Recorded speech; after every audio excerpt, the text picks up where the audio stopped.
महादशा के बारे में। देखिए बेसिकली महादशाएं होती क्या है, देखिए मान लीजिए किसी व्यक्ति के कुंडली में शनि इस भाव में बैठे हैं और ये भाव है पहला भाव और यहाँ पे 10 अंक लिखा है फॉर एग्जाम्पल, यहाँ पर शनि बैठे हैं और उस व्यक्ति की शनि की महादशा शुरू हो गई है। आपने जैसे शनि के 7.5 होता है, ढैया होता है, ऐसे शनि की महादशा शुरू होती है। अब शनि की महादशा शुरू हो गई है तो कहने का मतलब है कि उस व्यक्ति का ये वाला जो भाव है वो एक्टिव हो गया है। ये वाले ग्रह कंपैरेटिवली दूसरे ग्रहों से बहुत एक्टिव हैं।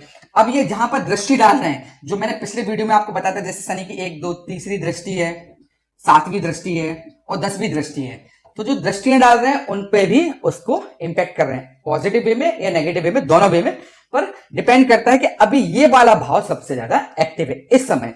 तो महादशाओं का ऐसा ही है। अब महादशा में भी बहुत सारी होती है। महादशा होती है सबसे पहले महादशा, फिर आती है अंतरदशा, आता है प्रत्यंतर,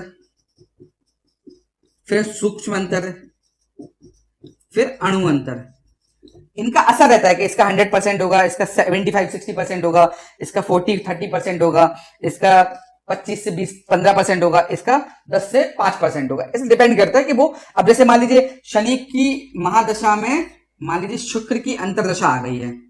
अब शुक्र कुंडली में इस भाव में बैठे हैं, तो कहने का मतलब कि ऐसे व्यक्तियों के तन भाव का और सुख भाव का जो एक्टिवनेस है वो हो गई है। तो बेसिकली इसको ऐसे समझा जाए। अब अपन समझते हैं कुंडली देखना कैसे।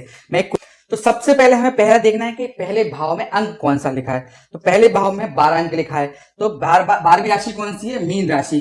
तो इस व्यक्ति की लग्न कौन सी हो गई? मीन, जिसके स्वामी है गुरु।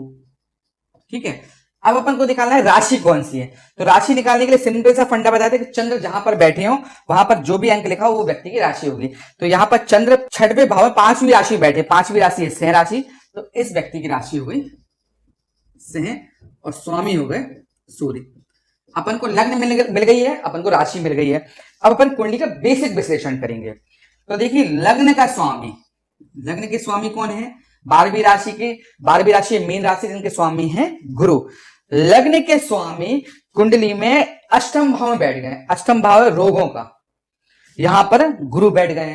तो यहां पर यदि गुरु बैठ जाए तो बेसिकली ऐसे व्यक्तियों को कहीं ना कहीं रोग से संबंधित समस्या देखने को मिलती है, क्योंकि शरीर का स्वामी रोग भाव में बैठ गया है, तो रोग से संबंधित समस्या देखने को मिलेगी। अब जैसे यहां पर राहु बैठे हैं, तो राहु भाग्य भाव में बैठे हैं। भाग्य भाव में यदि राहु बैठे हो तो व्यक्ति को के भाग्य को तो ठीक करते हैं, भाग्य तो अच्छा करते हैं, मजबूत करते हैं, ऐसे व्यक्तियों को फाइनेंशियली व्यवस्थाएं भी करवाएंगे। पर यहां पर राहु क्या करेंगे? कहीं ना कहीं व्यक्ति को जो उनके भाग्य का था, मतलब जो लिखा हुआ था, वो उतना नहीं देंगे।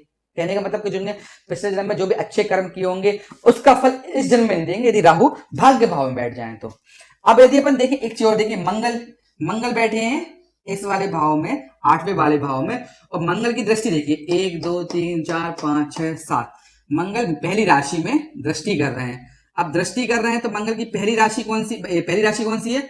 और स्वामी है मंगल। तो कहने का मतलब कि मंगल अपने ही घर में दृष्टि डाल रहे हैं, और ये वाला भाव कहलाता है धन भाव। मतलब मंगल भले ही यहां पर अष्टम भाव में बैठे हैं, ऐसी कुंडली मांगलिक हो गई है, अष्टम भाव में बैठकर व्यक्ति की दृष्टि डाल रहे हैं धन भाव में, तो ऐसे व्यक्तियों को धन की व्यवस्था होती रहेगी। यदि आपको मेरा ये वीडियो अच्छा लगा हो तो कृपया करके प्लीज शेयर एंड सब्सक्राइब जरूर करें, और यदि कुछ भी मेरी तरफ से आपको डाउट्स लगे तो उनको आप मैसेज के थ्रू, कमेंट के थ्रू मुझे बता सकते हैं। साथ ही यदि आपके कोई भी क्वेश्चंस, कोई भी क्वेरीज हो तो भी मुझे आप मैसेज कर सकते हैं। धन्यवाद।